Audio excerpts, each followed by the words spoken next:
Aujourd'hui dans Affaires sensibles, le mari, le vicomte et le jardinier. C'est l'affaire Bissonnet, du nom de cette pharmacienne à la retraite, retrouvée morte le 11 mars 2008 dans le hall d'entrée de sa grande maison dans la banlieue de Montpellier. Cette mère de famille bourgeoise, respectée, apparemment sans histoire, est abattue de 2 balles de fusil de chasse. Une fois n'est pas coutume, les enquêteurs croulent presque sous l'épreuve. L'agresseur s'est blessé à la main en tirant les coups de feu.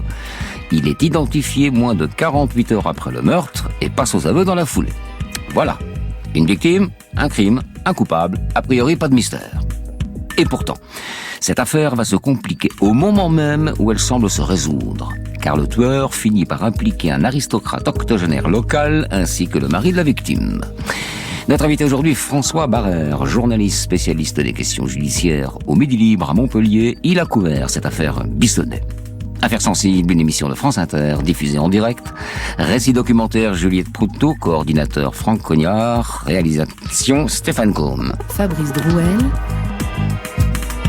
Affaires sensibles. Sur France Inter.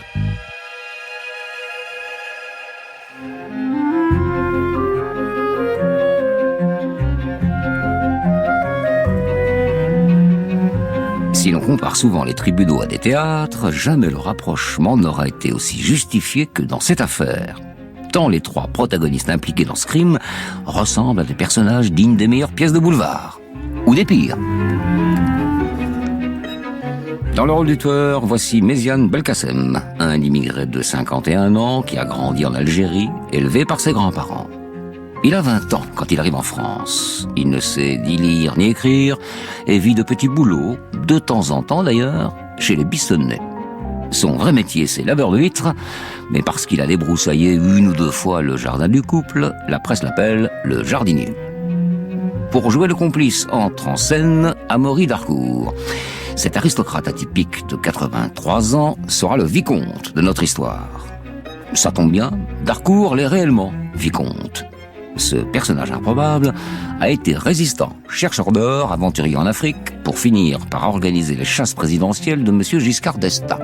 Un original. Enfin, 3e personnage de cette pièce absurde et tragique, le meneur, le cerveau de l'opération. C'est le mari de la victime, Jean-Michel Bissonnet. Parti de rien, cet homme d'affaires a réussi dans l'immobilier et il compte désormais parmi le Gotha de la bourgeoisie montpelliéraine. Il est riche, ne s'en cache pas, et profite de sa retraite avec sa femme et ses enfants dont il est proche. Voilà pour le casting, un jardinier crédule et simple, inconnu de la justice, qui reconnaît avoir tué une femme sur les ordres du mari de celle-ci, un vicomte octogénaire étrange et fantasque, qui admet avoir aidé le jardinier à se débarrasser de l'arme des crimes, et qui confirme l'implication du mari. Et puis le dit mari, qui lui nie tout, et qui ne sait pas expliquer pourquoi on l'accuse.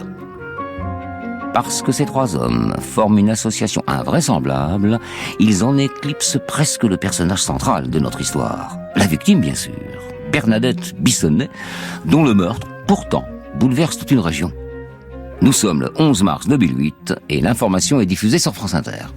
11 mars 2008, le corps de Bernadette Bissonnet est découvert par son mari dans le hall de leur maison de Castelnau-le-Lez.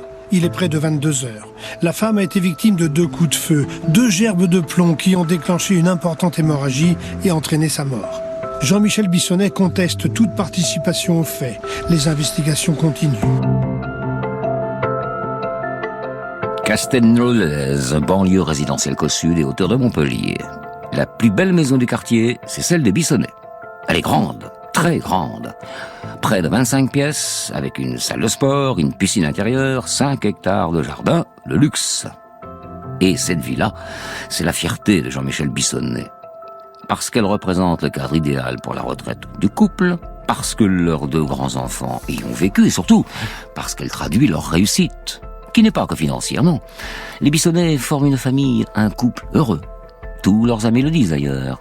Oh, Bernadette et Jean-Michel, qu'est-ce qu'ils sont amoureux. Et après 30 ans de mariage, ça n'est pas rien, c'est même un exploit. D'ailleurs, dans la maison ou sur les réseaux sociaux, beaucoup de photos traduisent ce bonheur conjugal. On peut voir le couple lors de ses nombreux voyages, une passion commune, et on les voit tous les 2 toujours serrés l'un contre l'autre, le bras de Bernadette enlaçant souvent les épaules de son mari. Pour leurs deux fils, il n'y a aucun doute. Leurs parents étaient heureux ensemble. D'où leur sidération quand ils ont appris le drame. Comme le confie l'un des enfants Bissonnet dans l'émission « Faites entrer l'accusé ». Pour nous, ça a été un choc parce qu'on s'attendait à tout sauf à ça. On n'a pas compris. Et les justifications qui nous ont été données ne nous ont pas convaincus. On s'est juste dit que mon père n'avait pas envie de faire tuer ma mère. C'est tout. C'était la base. On a connu nos parents pendant des années et tout allait bien.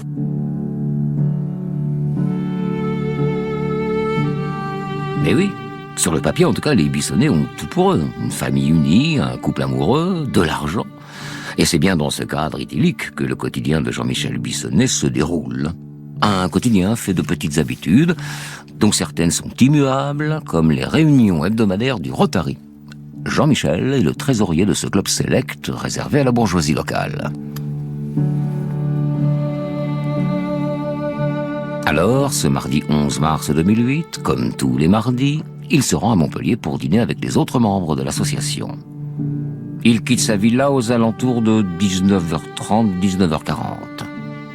Au bout de quelques minutes de route, Jean-Michel se rappelle qu'il a emmené son chien, Pete. Il téléphone à Bernadette pour la prévenir. « Chérie, ne t'inquiète pas, si tu ne vois pas le chien, il est avec moi. » Et il lui souhaite une bonne soirée. À tout à l'heure. La réunion se termine 2 heures plus tard. Jean-Michel reprend le volant. Il est environ 22 heures quand il arrive à la villa. Il se gare, et comme d'habitude, Pete, le chien, sort en courant quand son maître ouvre la portière. Mais là, fait inhabituel, il se couche devant la porte d'entrée de la maison, en gémissant. Jean-Michel fronce les sourcils, appuie sur la poignée de la porte et entre dans la villa. Et là, c'est un choc. Il découvre le corps ensanglanté de sa femme, gisant sans vie sur le sol de l'entrée. Il contacte les secours. L'officier qui prend l'appel entend des pleurs. Et monsieur Bissonnet crie « Mais pourquoi ? Pourquoi toi ? C'est affreux ! C'est affreux ! On me l'a tué !» Quand les gendarmes arrivent sur place, ils découvrent un homme dévasté. Pour faire entrer l'accusé, un officier raconte ses premiers échanges avec l'époux.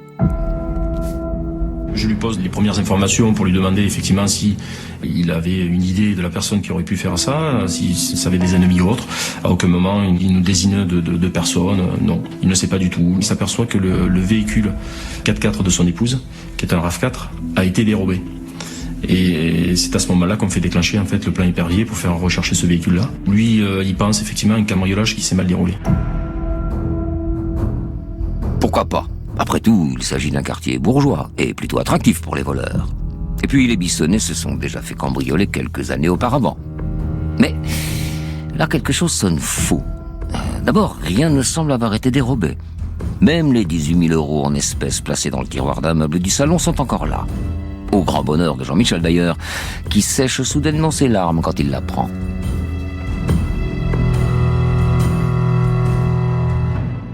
Ensuite, la scène de crime est quelque peu désordonnée. On retrouve du sang sur la rambarde de l'escalier et dans la salle de bain de l'étage. Mais aucune pièce n'a été fouillée et rien n'a été volé. Le coupable n'a même pas cru bon de ramasser les douilles issues du fusil avec lequel il a tué Bernadette. Un ongle de pouce est retrouvé dans le salon, ainsi que plusieurs petits bouts de chair éparpillés. L'assassin aurait voulu signer son crime qu'il n'aurait pas fait mieux. Et puis, une partie du sang autour de la victime a été essuyée à l'aide d'une serpillière. Par le mari, soi-disant parce que le chien pataugeait dedans, alors même qu'aucune trace de sang n'est retrouvée sous les pattes de l'animal.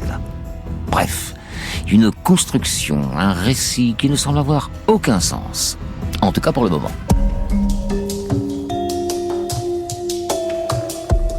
Quelques jours après le meurtre, Jean-Michel Bissonnet est convoqué par les gendarmes. Et là, l'époux effondré, éperdu et silencieux laisse place à un homme décidé, très sûr de lui. Nous sommes le 12 mars, et Jean-Michel Bissonnet n'a qu'un nom à la bouche.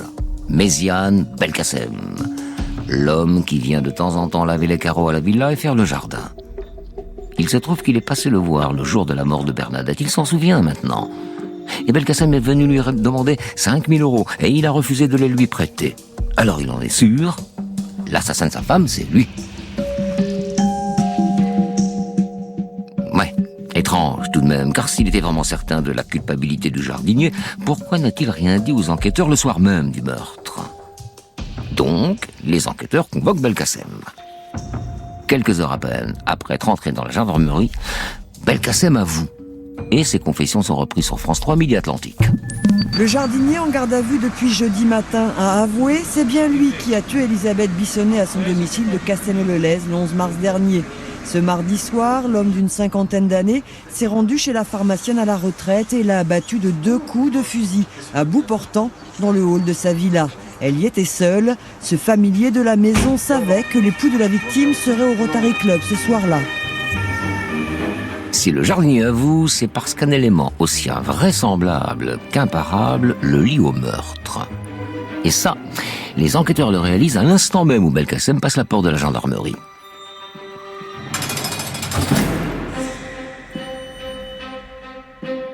Quand il entre dans la salle d'interrogatoire, le jardinier laveur de vitres porte un grand manteau avec des manches longues, très longues, qui cachent complètement ses mains.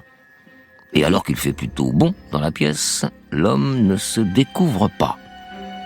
Intrigué, ayant en tête l'ongle retrouvé sur la scène de crime, l'un des gendarmes décide d'augmenter le thermostat.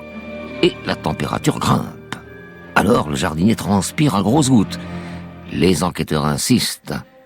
Belkacem finit par se découvrir et laisse alors apparaître un énorme bandage ensanglanté au niveau de sa main droite.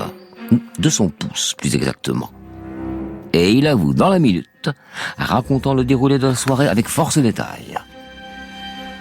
Il est 23h quand il arrive devant la maison des Bissonnet. Il va chercher le fusil de chasse. Il sait très bien que celui-ci est entreposé dans le garage de la famille. Il cache l'arme sous sa veste et sonne à la porte. Bernadette lui ouvre. Et l'homme qui était venu travailler dans la villa l'après-midi même lui explique avoir oublié son téléphone dans une salle de bain du premier étage. Elle l'invite à entrer pour qu'il aille le récupérer le plus naturellement du monde. Et une fois à l'étage, Belkacem prend une grande respiration. Peut-être même qu'il jette un dernier coup d'œil à son reflet dans le miroir. C'est l'instant d'avant et il peut encore changer d'avis. Mais non. Alors il redescend l'escalier, sort son fusil et tire sur Bernadette Bissonnet. Une première balle atteint l'épaule et la plaque au sol. La seconde touche le cœur, tue la victime et emporte un bout du doigt du tireur. Méziane est hagard, horrifié par ce qu'il vient de faire. Parce que on n'a pas affaire à un spécialiste. La main en sang. Il s'enfuit en prenant les clés de la voiture de la victime, qu'il gare, c'est étrange, à quelques rues de la villa. Et il laisse le fusil dans le véhicule et s'enfuit. Quand les enquêteurs lui demandent « Pourquoi avez-vous fait ça ?» il répond « C'est Jean-Michel Bissonnet qui me l'a demandé. » Affaire sensible. France Inter. Le temps d'un week-end, ce qui pouvait être vu comme le geste irréfléchi d'un employé en colère a pris la tournure d'un crime de sang-froid. Le mari de la pharmacienne est donc soupçonné d'avoir engagé son jardinier pour le débarrasser de sa femme, selon un scénario très précis et pourtant loin d'être parfait. Le veuf aurait tout organisé. Il fournit l'arme, les clés de son 4x4 et indique à son tueur de laisser tout ça à 2 rues de la villa après le meurtre. Y a-t-il une preuve, un témoin? Le procureur adjoint a confirmé qu'il existe des éléments à charge qu'il ne peut pas révéler pour l'instant, secret de l'instruction. Affaire Bissonnet, acte 2. Jean-Michel Bissonnet serait le commanditaire du meurtre de sa femme. Selon le jardinier, devenu tueur à gages donc, il lui a promis 30 000 € en échange de la mort de Bernadette. Et si Jean-Michel nie, s'offusque, hurle au scandale, les gendarmes, eux, prennent au sérieux les déclarations du jardinier. Et ce, pour plusieurs raisons. D'abord, Belkacem n'a aucun intérêt à mentir. Ses déclarations le font passer d'un meurtrier à un assassin. Crime plus sérieux encore pour la justice puisqu'il implique la préméditation. Ensuite, le jardinier fait mention d'un détail, une anecdote presque insignifiante. Il a une peur panique des chiens. Or, les Bissonnet en ont un, le brave Pete. Alors, comment a-t-il pu se balader dans la villa le soir du meurtre ? Parce que Jean-Michel l'avait prévenu qu'il emmènerait le chien avec lui à sa réunion du Rotary Club, souvenez-vous. Il a même appelé sa femme pour la prévenir. Et ça, il n'y a que Bissonnet et les gendarmes qui le savent. Et puis, La participation du mari explique aussi comment Belkacem s'est retrouvé en possession de la télécommande pour ouvrir le garage et récupérer l'arme.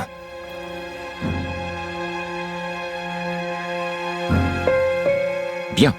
Maintenant, pourquoi Belkacem a-t-il accepté la proposition de son patron ? Comment cet homme modeste, simple, qui n'a jamais eu affaire à la justice, s'est-il laissé embrigader dans une histoire pareille ?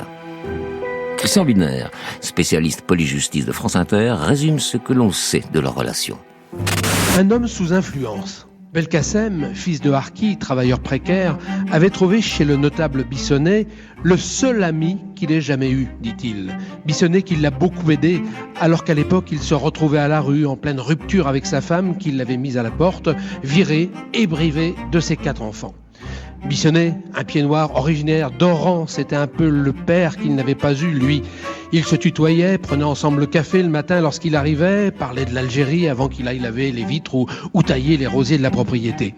Et selon un psychiatre, on peut se poser la question de son réel libre arbitre lorsque son seul ami, dit-il, lui aurait demandé de l'aider à éliminer sa femme pour prix de sa reconnaissance et pour 30 000 € tout de même. 30 000 € que Belkacem ne touchera jamais. Mais peut-être que les 18 000 retrouvés en liquide dans une commode du salon lui étaient destinés. Puisque selon le plan du mari de la victime, le jardinier devait brouiller les pistes des enquêteurs en faisant passer l'assassinat pour un cambriolage. Exactement l'histoire que Bissonnet a racontée aux gendarmes le soir du meurtre. Ça fait beaucoup, et fort logiquement. Le 23 mars 2008, soit 12 jours après le drame, le jardinier et son employeur sont mis en examen pour assassinat et complicité d'assassinat et placés en détention provisoire. Mais pour les proches du si respectable Bissonnet, la place de Jean-Michel n'est pas en prison. En tout cas, pas avant le procès. Alors quand le juge refuse les multiples demandes de remise en liberté provisoire, le clan familial décide d'organiser un sondage. Oui, vous avez bien entendu. Un sondage auprès des Montpelliérains pour savoir ce qu'ils pensent de l'incarcération de Jean-Michel. L'idée de tous ces soutiens est de prouver que, contrairement à ce que dit l'institution judiciaire, une libération provisoire ne représenterait pas une menace à l'ordre public. Du jamais vu. Nos confrères de RTL reprennent l'information. Sur 500 personnes interrogées sur Montpellier, plus de la moitié n'auraient rien trouvé à redire à la libération de notre père, explique Marc Bissonnet pour justifier ce sondage. C'est notre réponse face à une justice aveugle et sourde qui nous brandit depuis 18 mois un risque de trouble dans l'opinion, un trouble à l'ordre public. S'il était libéré, notre manière à nous aujourd'hui de nous faire entendre. On n'a pas du tout essayé de faire pression. Le problème, c'est que nous, on nous oppose quelque chose qui est trouble à l'ordre public. Mais en tout cas, on nous dit ça choque l'ordre public. Et nous, on allait voir les habitants de Montpellier. Les gens disent, nous ne sommes pas choqués par la possible mise en libération de Jean-Michel Bissonnet. Les gens parlent de nous, la preuve, on parle de notre cas, en espérant que ça remonte jusqu'à la ministre. Donc c'est tout ce qui nous intéresse aujourd'hui. On rentre en guerre, quoi. Interrogé par les médias, le procureur de Montpellier, Brice Robin, est furieux et dit « On est en plein délire. On n'est pas en train de délire quelqu'un. C'est n'importe quoi. La défense a le droit de faire ce qu'elle veut. Elle a aussi le droit d'être de mauvaise foi. » Et il ajoute que si la justice ressemble désormais à ça, alors on peut s'inquiéter pour notre démocratie. Même s'ils ont 2 individus en détention, les enquêteurs ont encore du pain sur la planche. Alors ils sortent des grands moyens et organisent une reconstitution du crime. Un événement suivi par France 3. Dès 19h, les gendarmes ont commencé à prendre position autour de la villa de Castelnau-le-Lez près de Montpellier. Leur objectif, sécuriser les lieux pour préparer ce nouvel acte de justice qu'est une reconstitution. Gendarmes, les enquêteurs de la brigade de recherche, médecins légistes, l'expert en balistique, magistrats et avocats, le but est de vérifier la cohérence des actes censés avoir été commis avec les déclarations des accusés. La reconstitution a duré près de 5 heures, avis de l'avocat du mari de la victime, commanditaire présumé du meurtre. Ce qu'on peut dire de manière certaine, s'il y en a un seul qui n'évolue jamais dans sa version, c'est bien mon client qui reste constant dans sa dénégation de toute responsabilité dans ce drame et qui clame haut et fort son innocence. Et la reconstitution ne permet pas d'éclaircir toutes les zones d'ombre de cette affaire. D'abord, l'arme du crime n'a toujours pas été retrouvée. Belkacem dit avoir laissé le fusil de chasse dans la voiture de la victime, après l'avoir déplacé à quelques rues de la villa des Bissonnet. Mais si les gendarmes ont bien trouvé le véhicule, aucun fusil n'était à l'intérieur. Bon, le jardinier pourrait mentir, mais pourquoi ? Et la question tracasse les enquêteurs. Car il leur manque une autre pièce du puzzle Bissonnet, le mobile. Oui, pourquoi Jean-Michel aurait-il souhaité la mort de sa femme ? Tous les témoignages des gens qui les connaissent sont unanimes, et on l'a dit, ils formaient un couple uni, amoureux. Alors, une histoire d'argent ? Les Bissonnet étaient mariés sous le régime de la séparation de biens, c'est donc les enfants qui héritent de Bernadette, pas Jean-Michel. Et puis, c'est un homme d'affaires qui réussit. Il n'a pas besoin d'argent de sa femme.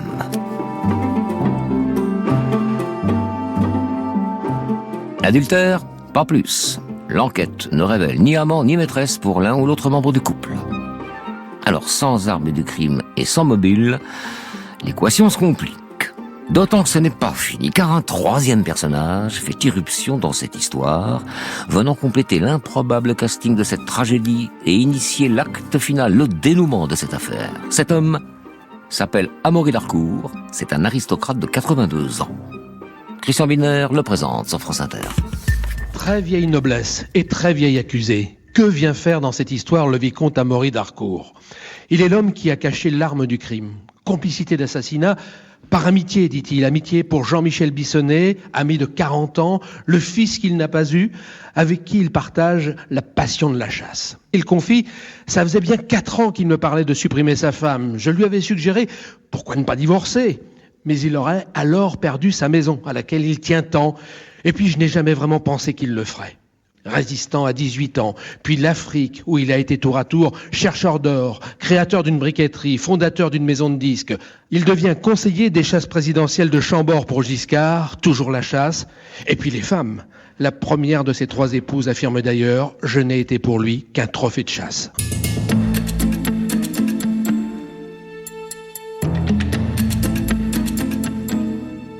Et voilà ce que révèle ensuite Amaury d'Harcourt à l'enquêtrice qui vient l'interroger une 2e fois sur les Bissonnet et sur son emploi du temps le jour de la mort de Bernadette. Ce 11 mars 2008, alors que sa femme est à son cours de gym hebdomadaire, Jean-Michel donne rendez-vous dans sa villa à son mentor et à son élève, Belkacem. Il leur expose alors son plan machiavélique. Parce qu'il sait qu'il sera le premier suspecté, le mari se forge un alibi incontestable, la réunion au Rotary. Puis il charge le jardinier de tuer Bernadette. Quant au vicomte, il devra récupérer l'arme laissée par Belkacem dans la voiture et la faire disparaître. Un plan parfait, mais complètement bancal en réalité, si l'on prend en compte que le tueur n'est pas un tueur, mais un homme à tout faire qui n'a aucune expérience ni compétence en matière de meurtre. Ce sera d'ailleurs un argument de la défense de Bissonnet, qui dit « mais l'homme est trop intelligent pour imaginer un plan aussi mauvais ». Peut-être, peut-être pas. Toujours est-il que le témoignage d'Harcourt corrobore la version du jardinier et que les gendarmes retrouvent l'arme du crime exactement à l'endroit où le vicomte a indiqué l'avoir jetée, dans la rivière du Lez. D'Harcourt est inculpé pour complicité d'assassinat et l'enquête se termine. Le dernier acte de notre affaire peut donc commencer avec l'ouverture du procès le lundi 27 septembre 2010 devant la cour d'assises de l'Hérault. Quand vient le tour de Jean-Michel de passer à la barre, c'est peu dire que l'ambiance change. La personnalité de cet accusé-là est asphyxiante. Compte rendu d'audience par Christian Biner. Bissonnet a la parole et on entre dans un 3e monde. Après le ci-devant vicomte, issu de la plus ancienne branche aristocratique de France, après le jardinier kabyle illettré, fils de harki, nous voilà avec les notables de province, Rotary Club du comité de soutien en tête. Que des gens bien moralement, précise le président du Rotary local, notaire, des chefs d'entreprise, des décideurs, pas des employés. Donc on se refuse à croire que Bissonnet, parvenu fortuné, ait fait assassiner Bernadette la pharmacienne, sa femme. Et lui-même, qui raconte comment il a fait fortune dans la location de bureaux. J'ai créé le Bureau Club, monsieur le président, 28 centres d'affaires, Paris Place Vendôme, l'Arche de la Défense, Montpellier, je les ai revendus à des fonds de pension américains. Lui-même, Bissonnet, n'oublie pas de réprimer un sanglot à chaque fois qu'il évoque Bernadette. Une femme merveilleuse, son seul amour, dit-il, avec laquelle il a eu une vie de rêve. Le Rotary Club confirme, merveilleuse Bernadette, et vraiment, vraiment, c'était le couple idéal. Le tempérament du mari, grandiloquent, vindicatif, tranche avec ceux du jardinier et du vicomte, qui se présentent, eux, calmes, posés. Ils assument, quand Bissonnet, lui, nie farouchement. À tort ou à raison peut-être, mais dans tous les cas, cette posture le dessert. Ces avocats essayent tant bien que mal de contenir leurs clients et de maintenir une ligne de défense claire, qui repose fondamentalement sur un élément, l'absence de mobile. Car c'est bien là le talon d'Achille de l'accusation. Non, les enquêteurs ne sont pas parvenus à fournir une explication claire, tangible de ce qui aurait pu motiver Jean-Michel à tuer sa femme. Certes, Belkacem et Darcourt racontent que Bissonnet leur a dit vouloir en finir avec Bernadette. Mais pourquoi ? Eux non plus n'ont pas vraiment d'explication à donner. C'est alors qu'un coup de théâtre intervient. Le 4 octobre 2010, à la surprise générale, l'avocat général demande la suspension du procès. Et pourquoi ? Eh bien parce qu'il vient d'obtenir la preuve que Jean-Michel Bissonnet a tenté de payer l'un de ses compagnons de cellule afin que ce dernier fournisse un faux témoignage accablant contre Amaury Darcourt. Le détenu devait raconter au juge que le vicomte l'avait contacté en 2005, soit 3 ans avant les faits, pour lui demander de tuer Bernadette. Bissonnet lui a même fourni 15 pages de documents détaillés sur le vieil homme, son caractère, à quoi ressemble sa maison et tant d'autres détails, afin de rendre sa déposition plus crédible.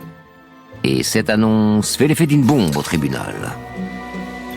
Jean-Robert Funk, l'avocat du frère de Bernadette, convaincu de la culpabilité de Jean-Michel, ne mâche pas ses mots au micro de France Inter.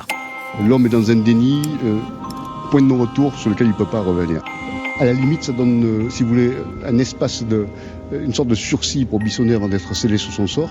Après, ça lui appartiendra de décider ce qu'il fera de ce qui lui reste de vie. Mais je n'ai pas besoin de ce coup de théâtre pour vous dire que Bissonnet est le seul coupable possible, le seul commanditaire possible. Et il continue à manipuler tout le monde. Mais qu'il manipule le défilé des Rotariens qu'on a vus, c'est pas grave. Mais qu'il instrumentalise et qu'il continue à piéger son propre beau-père, qu'il continue à piéger surtout ses enfants, et qu'il continue, si vous voulez, à instrumentaliser la mémoire de sa femme et le cercueil de sa femme, ça, ce mec, excusez-moi, c'est un authentique salopard. En janvier 2011, 3 mois après ce coup de tonnerre, le procès reprend. Et si Bissonnet n'avait déjà pas bonne presse avant la suspension des audiences, eu égard à son comportement dans le prétoire, sa tentative de faux témoignage l'enfonce définitivement auprès des jurés. Pourtant, l'homme clame toujours son innocence et il n'a rien perdu de sa hargne.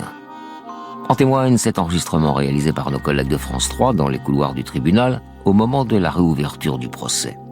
On y entend clairement Bissonnet et surtout ce qu'il dit. Je voudrais que l'on arrête de m'accuser de cette façon. C'est absolument abject. C'est abject de me dire que j'ai voulu tuer ma femme, mais ça me rend malade. Je suis en prison, je paye pour rien. En apprenant sa condamnation à 30 ans de prison, Jean-Michel Bissonnet s'effondre, puis s'écrie « Justice de merde ». Méziane Belkacem est condamné à 20 ans et Amaury Darcourt à 8 ans de prison. Voilà, le rideau tombe avec ses peines lourdes, qui pour autant n'apportent toujours pas de réponse à la question qui hante ce dossier. Pourquoi a-t-on tué Bernadette Bissonnet ? France Inter.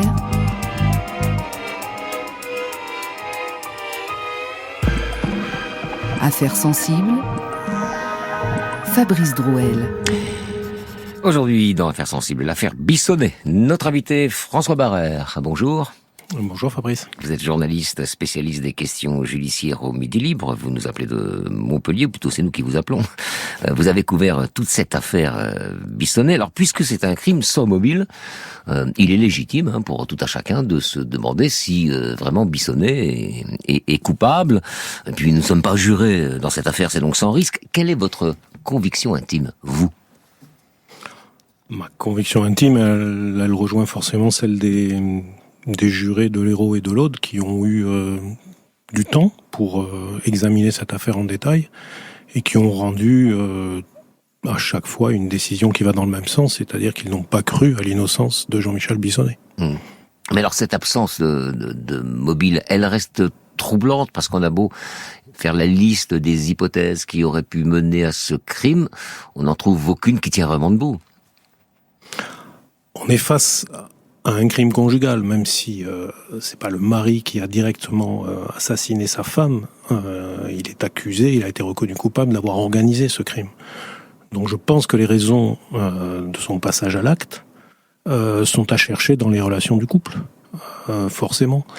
Et là, on a en quelque sorte deux versions, parce que Jean-Michel Bissonnet passe son temps à clamer que c'était le bonheur parfait avec Bernadette, et en même temps, il y a toute une série de petits points, alors qui peuvent paraître totalement dérisoires, mais qui indiquent que c'était peut-être pas un bonheur aussi épanoui, et que lui avait peut-être envie d'autre chose.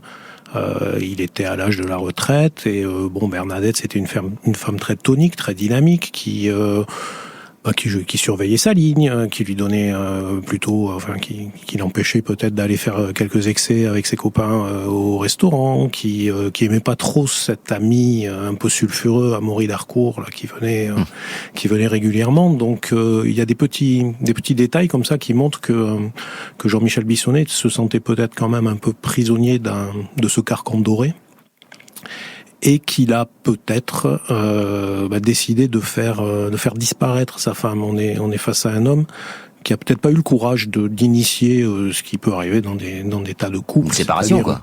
Une séparation, une procédure de divorce.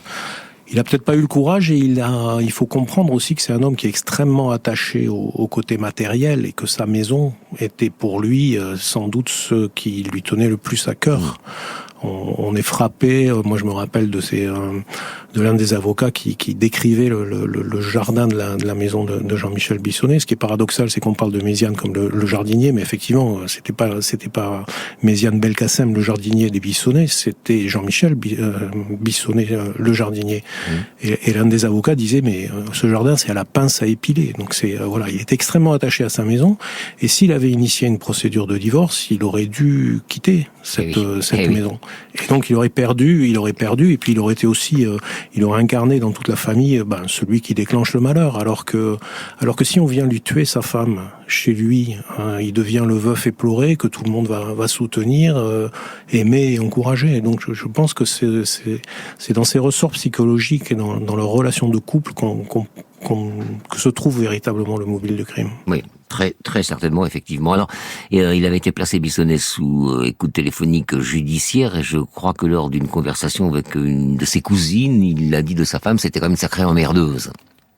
Oui, voilà, il y a toutes sortes de petits signes comme ça qui montrent que il y avait la façade, mais il y avait pas non plus. On n'est pas dans un couple qui est en guerre ouverte. On est plutôt dans une espèce de routine qui lui pèse, et il a sans doute aussi envie d'autre chose. Alors les enquêteurs ont découvert qu'il s'était inscrit sur des sites de rencontres où il n'a pas été plus loin que juste créer un profil où il expliquait qu'il avait envie de pimenter sa vie. Donc ça aussi, c'est quand même des petits signes qui montrent qu'il était sans doute insatisfait dans cette vie, ce mariage. Ouais. Voilà. Ouais. Alors, vous avez suivi toute cette affaire, on l'a dit, et depuis le début, quels ont été les événements qui vous ont le plus marqué dans cette histoire ? Qu'est-ce qui vous a paru le plus intéressant ? C'est difficile parce qu'en fait, l'affaire Bissonnet, c'est pas un long fleuve tranquille. Il y a des affaires judiciaires qui coulent de source, et là, on est face à une espèce de torrent impétueux qui déferle d'audience en audience, de coups de théâtre en rebondissement.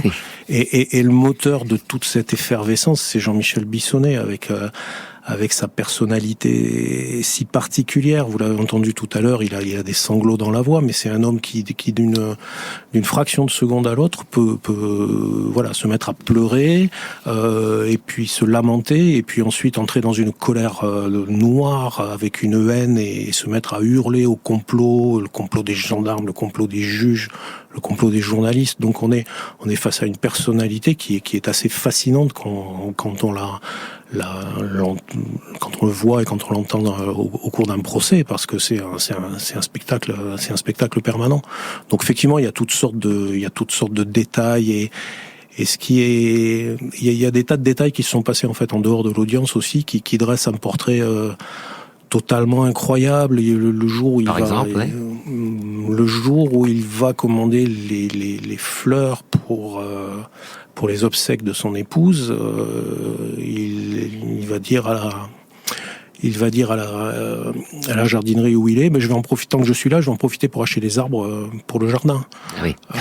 Ça pose, ça effectivement, ça interpelle. Il y a ce témoignage du gendarme qui raconte que lorsqu'ils sont arrivés dans la maison, il y avait le corps ensanglanté de Bernadette, le détail est terrible, mais elle avait les yeux ouverts.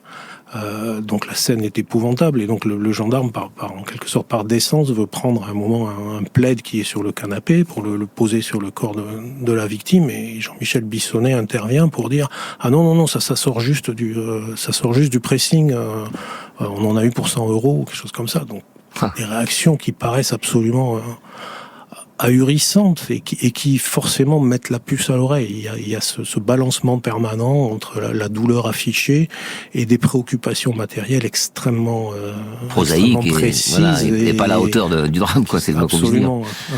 Ah oui, c'est assez éclairant. François Barrère, on va se retrouver dans 3 minutes après avoir écouté Tamino, Fascination.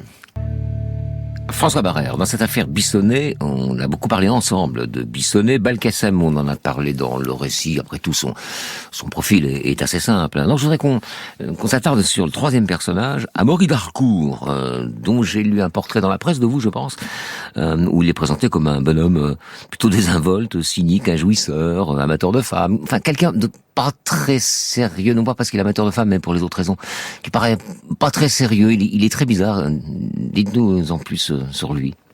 Amaury d'Harcourt, c'est un personnage de roman absolument incroyable, à la fois attachant et énervant. Moi, j'ai eu la chance de l'interviewer longuement avant les audiences. C'est un homme, alors, il est descendant de l'une des plus anciennes familles de l'aristocratie française. Il a été très jeune, il a été élevé dans l'Yonne, dans une espèce de château, où pendant la guerre, il était adolescent, il jouait du cor de chasse, parce que les occupants allemands aimaient bien qu'ils viennent jouer du cor de chasse, et ensuite il en profitait, comme il parlait allemand, pour écouter toutes leurs conversations et rapporter ça à la résistance. Il s'est engagé dans le 11e choc au moment de la libération, il a été blessé, donc c'est un homme courageux, qui a un côté un peu de tête brûlée aussi, fonceur. Ensuite il est parti en Afrique, où il a eu des tas d'aventures, et aussi, c'est un homme évidemment, un homme à femme, un grand séducteur. Moi, je me rappelle encore qu'il avait une expression extatique sur son visage lorsqu'il me racontait qu'il avait un jour, lorsqu'il était perdu dans le désert libyen, rencontré Kadhafi, et il était visiblement, il avait gardé un souvenir émerveillé de la fameuse garde féminine qui entourait Kadhafi, qu'on appelait les Amazones. Donc c'est un type qui a eu 1000 vies en une, et qui quelque part, au moment où il se retrouve impliqué dans cette affaire criminelle, va vivre le fait de se retrouver incarcéré comme l'une des nouvelles expériences de vie, expériences de plus. Voilà, à 84 ans, il va découvrir la prison. Ce qui est fascinant, c'est qu'il va être incarcéré au quartier, ce qu'on appelle le quartier VIP de la santé. À cette époque, il y a un commissaire de police français célèbre de la PJ qui avait été incarcéré. Il a comme voisin Carlos, le terroriste. Il y a aussi à ce moment-là le général Noriega, qui avait été du Panama, qui avait été donc à un moment incarcéré en France pour des questions de procédure. Et comme Amaury d'Harcourt, il adore faire la cuisine chez lui, alors il demande aux surveillants s'il peut faire la cuisine pour tout le monde. On lui dit non, c'est pas possible.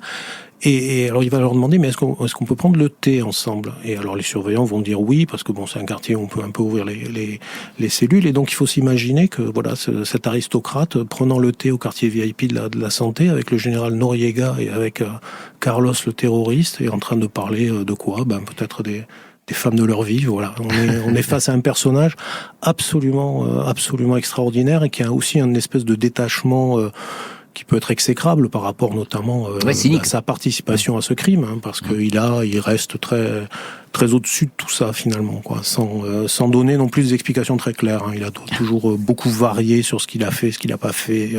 Mais incontestablement, il a participé très activement. Et pourquoi il aurait participé, on sait, par amitié, par amitié, il va dire à l'audience notamment que Jean-Michel Bissonnet, pour lui, c'est un peu le fils qu'il aurait toujours rêvé d'avoir.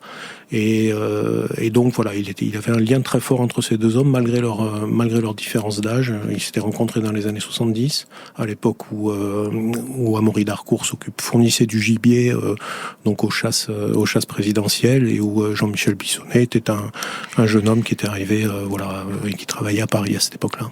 Alors il y a un épisode aussi qui interpelle, c'est celui du sondage. C'est quand même assez révélateur de l'impact de cette affaire sur la population de Montpellier. La ville était un peu retournée donc par cette affaire-là. Et puis ce sondage, comment ça s'est passé? Est-ce que les gens ont répondu? Qu'ont-ils répondu?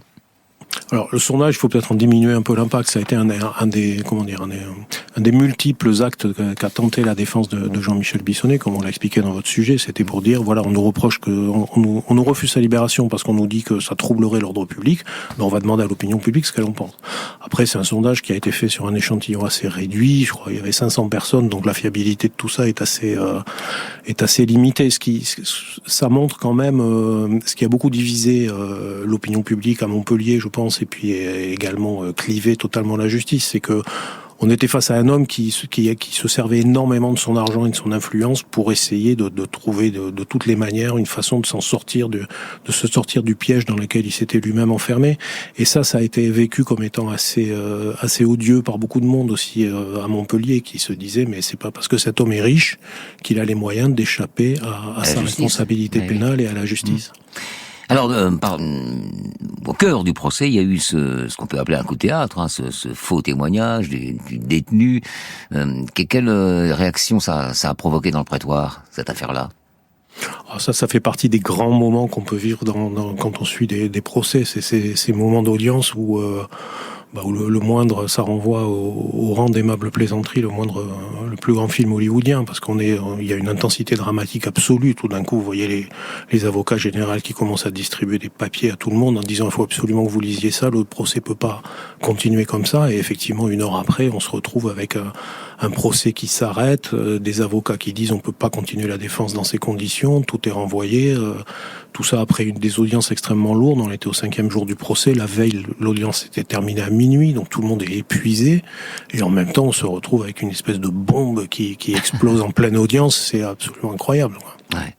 Alors au final, la question de l'immobile n'est toujours pas résolue. On en a parlé également. Ne dit-on pas que le doute doit profiter à l'accusé? Je veux dire, est-ce qu'il y a eu des réactions qui allaient dans ce sens d'indignation par rapport à la condamnation dès lors qu'il n'y a pas de mobile? En dehors du petit cercle du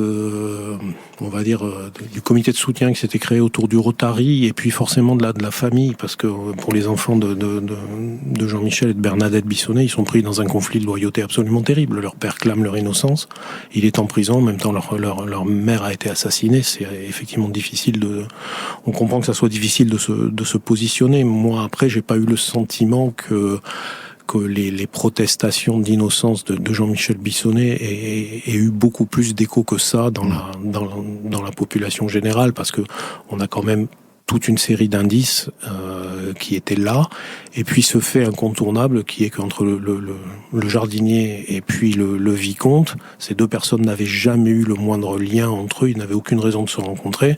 Leur seul point commun, c'est qu'ils connaissaient tous les deux Jean-Michel Bissonnet. Alors, il y a eu un procès, ils ont fait appel, il y a donc un procès en 2e instance. Les peines ont été réduites, je crois, de 30 ans à 20 ans, c'est ça? La peine de Jean-Michel Bissonnet a été réduite effectivement de 30 ans à 20 ans. Le Méziane Belkacem a été condamné à 20 ans comme la première fois.